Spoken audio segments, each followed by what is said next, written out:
तो आप सभी का एनएससी फिजिक्स क्लास में हार्दिक अभिनंदन है। Welcome to all my friends, students in physics class. Today our topic is very important topic which is called meter bridge और स्लाइड वायर ब्रिज। ये एक डिवाइस होता है जिसके हेल्प से हम लोग किसी रेजिस्टेंस का मान निकालते हैं, किसी रजिस्टर के रेजिस्टेंस का मान निकालने वाला एक डिवाइस है। बेटा इधर जाओ, इधर जाओ। मीटर ब्रिज जो है एक डिवाइस है जिसके हेल्प से, अरे यहीं दो लड़का बैठा हो, नहीं दिख रहा तुम लोग, पीछे जा रहा है।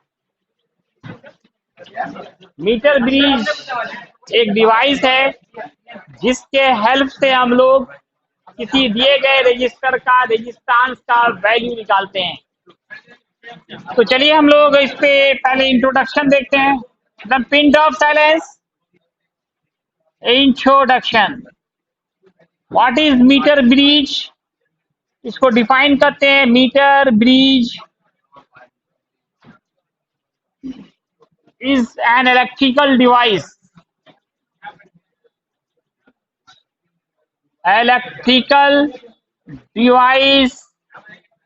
which is used to find out value of resistance of a given register। Metre bridge एक डिवाइस है जिससे हम लोग फाइंड आउट करते हैं value of resistance of a given register. किसी दिए गए रजिस्टर के रेजिस्टेंस का मान निकालने वाला एक डिवाइस होता है। इसका दूसरा नाम स्लाइड वायर ब्रिज है। इसका सिद्धांत क्या है? What is its principle? कल जो पढ़ा था व्हीट स्टोन ब्रिज, वही इसका प्रिंसिपल है। It is based upon based up on balanced Wheatstone bridge principle। Wheatstone bridge principle। इसका मेन पार्ट्स क्या क्या है? जब इंस्ट्रूमेंट है तो उसमें मेन पार्ट्स होंगे। इनका मेन पार्ट्स क्या क्या होगा, क्या क्या इसके पार्ट्स लगे होंगे इसमें? इसमें आपको ठीक ठीक पता होता है, मोटा कॉपर, इस कॉपर की पत्तियां चाहिए, स्ट्रिप्स, ठीक कॉपर स्ट्रिप्स लगे होते हैं। इसमें आपको 1 मीटर लॉन्ग वायर होता है, इसलिए इसका नाम मीटर ब्रिज पड़ा है। इसमें 1 मीटर लंबा तार लिया जाता है। 1 मीटर, मीटर स्केल भी लेते हैं, 1 मीटर लंबा स्केल, उसको नाम होता है मीटर स्केल। एक आपको जॉकी लेना पड़ेगा, जॉकी। एक इसमें गैल्वेनोमीटर लगेगा, गैल्वेनोमीटर। इसमें आपको सेल की जरूरत पड़ेगी, सेल। स्विच कहते हैं कि एक रेजिस्टेंस बॉक्स भी लेते हैं, रेजिस्टेंस बॉक्स, जिससे हम लोग एक रजिस्टर को निकालते हैं जिसका रेजिस्टेंस का मान पहले से मालूम होगा।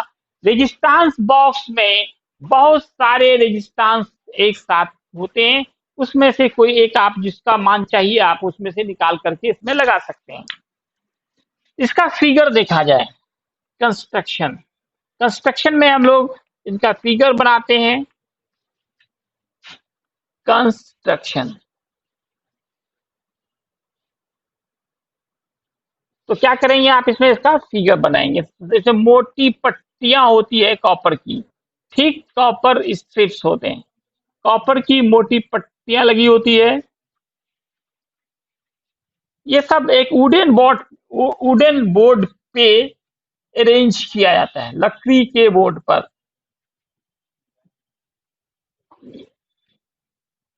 या सरमाइका बोर्ड, अभी यहाँ पे देखिए वुडन बोर्ड पे ही हम लोग सारा अरेंजमेंट किए हुए हैं। इसी तरह से इन सब को भी एक वुडन बोर्ड पे सजाया जाता है। ये आपका कॉपर की पत्तियां हैं। इसी तरह से एक पत्ती इधर भी लगे होगा आपका।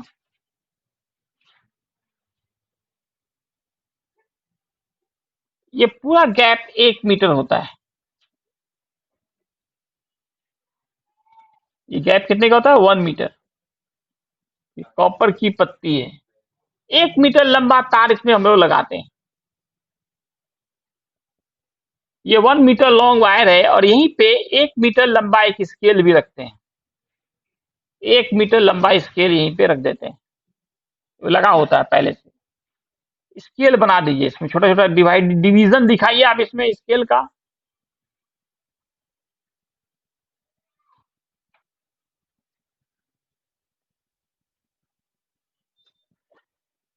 यहाँ पे एक तार निकालते हैं, इसमें गैल्वेनोमीटर लगाते हैं और इसमें इस तरह का एक इंडिकेटर वाला तार होता है जो फिक्स नहीं होता, ये मूवेबल होता है। ये इधर भी जा सकता है और इधर भी जा सकता है। एक इंड तो फिक्स है। इसका नाम, इसी का नाम है जॉकी। कोई नहीं पूछा कि जॉकी क्या होता है। जॉकी एक ऐसा वायर जिसका एक एंड फिक्स होता है और दूसरा एंड मूवेबल होता है, मूव कर सकता है, उसी का नाम होता है जॉकी। JOCK, है ना, CKY। यहां से फिर एक तार निकालते हैं, यहां से फिर एक वायर निकालेंगे, स्विच लगाएंगे और इसमें सेल लगा देंगे। इसी का नाम है, क्या नाम है? नहीं नहीं, पूरा डिवाइस का नाम हो गया आपका मीटर ब्रिज। जॉकी तो इसका नाम है, ये पूरा डिवाइस का नाम क्या हो गया? मीटर ब्रिज हो गया। इन दो पॉइंट का नाम दे दिए ABC। यहां पर एक उस रेजिस्टेंस को लगाते हैं जिसका मान पहले से मालूम है और यहाँ पे उस वायर को या उस रजिस्टर को जोड़ते हैं जिसका रेजिस्टेंस का मान निकालना है। ये हमारा R1 कहलाएगा, इसको R बोलेंगे। ये R2 कहलाएगा, इसी का मान हमको निकालना है। तो जनरली हम इसको X मान लेते हैं, X स्मॉल लिखते हैं तब कंफ्यूजन नहीं लगता। X इसका मान निकालना है। हम लोगों का देखिए मेन काम क्या होता है? स्विच को ऑन करना। ये स्विच है ना, इसको ऑन करना। अब इस जॉकी को लेकर इस पूरे तार पर घूमना होता है। तार का मैं नाम दे रहा हूं MN। यहां से लेके MN, 1 मीटर लंबा ये तार है MN। 1 मीटर लंबा स्केल भी उसके ऊपर लगा हुआ है। हमारा काम क्या होगा? इस जॉकी को लेकर, जॉकी जो है ना, स्विच ऑन करने के बाद, इधर ध्यान दो, क्या किधर ध्यान दीजिए? बोर्ड पे। इस जॉक स्विच को ऑन करना है और इस जॉकी को लेकर हम लोग आगे पीछे खिसकाएंगे, आगे पीछे इसको डिस्प्लेस करेंगे।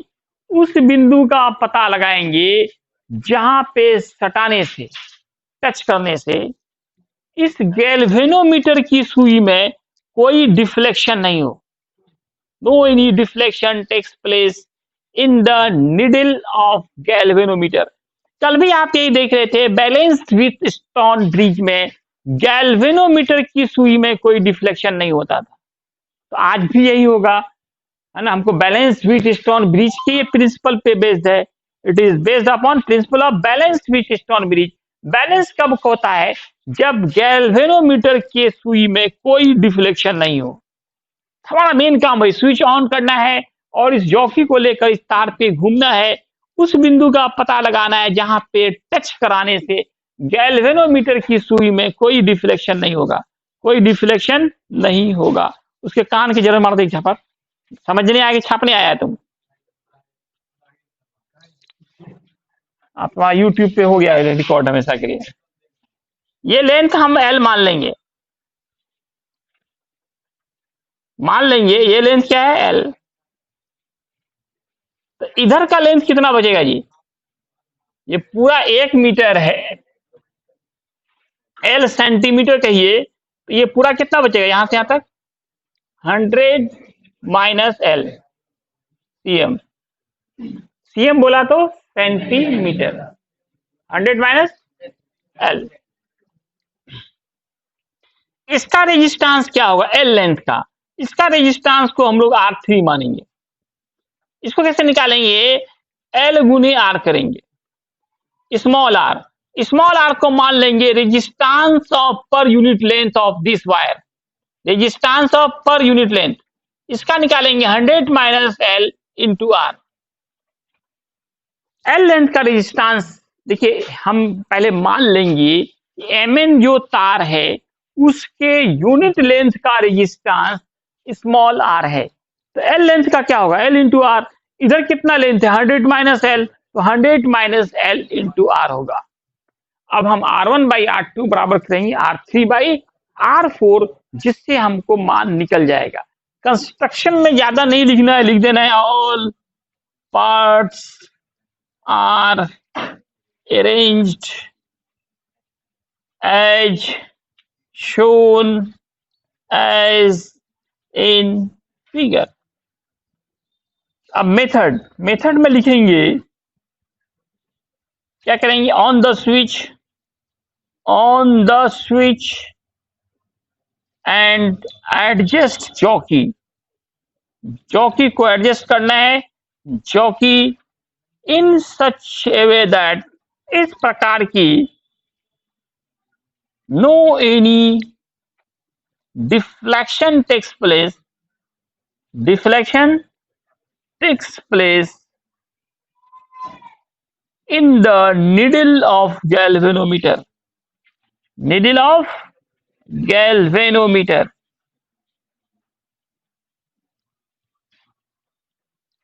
and measure length of wire।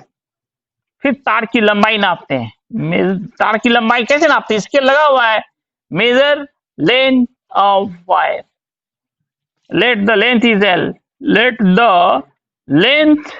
is L। Length हमने क्या माना, एल माना। अब इसमें कैलकुलेशन करना पड़ेगा, क्या पढ़ना पड़ेगा, कैलकुलेशन।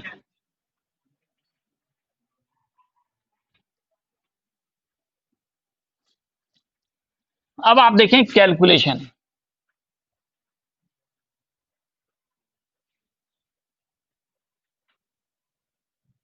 R1 हमारा क्या है, R। अच्छा पहले ये मानो, if the per unit, if the resistance of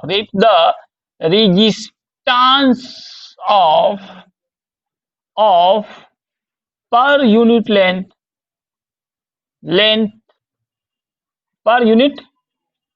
length of wire is small l, then R1 तो हमारा R हुआ, R2 हो गया L गुने स्मॉल r। अच्छा कहिए ना, इसको R3 कर दीजिए, क्योंकि कल जो फॉर्मूला हम लोग पढ़े थे ना उसके हिसाब से करते हैं। R3 हमारा X है, यही निकालना है हम लोगों को। R4 100 minus L into small r, और इन बैलेंस कंडीशन क्या होगा, इन बैलेंस्ड कंडीशन याद करो, कल फॉर्मूला जो पढ़ा था R1 बाई R2 बराबर R3 by R4, R1 by R2 बराबर क्या आया था, R3 बाई R4। R1 हो गया R, R2 क्या हुआ बाबू, L इंटू R, R3 कितना हुआ X, R4 कितना आया 100 minus L into R। R cancel हो जाएगा।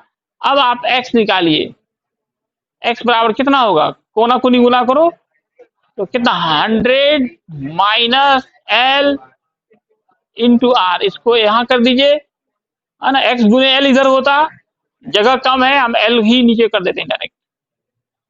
क्या समझ रहा है तुम लोग, यानी तो आप यहाँ एक स्टेप बढ़ा सकते हैं, X गुने L इधर कीजिए, L गुने X, R गुने इतना।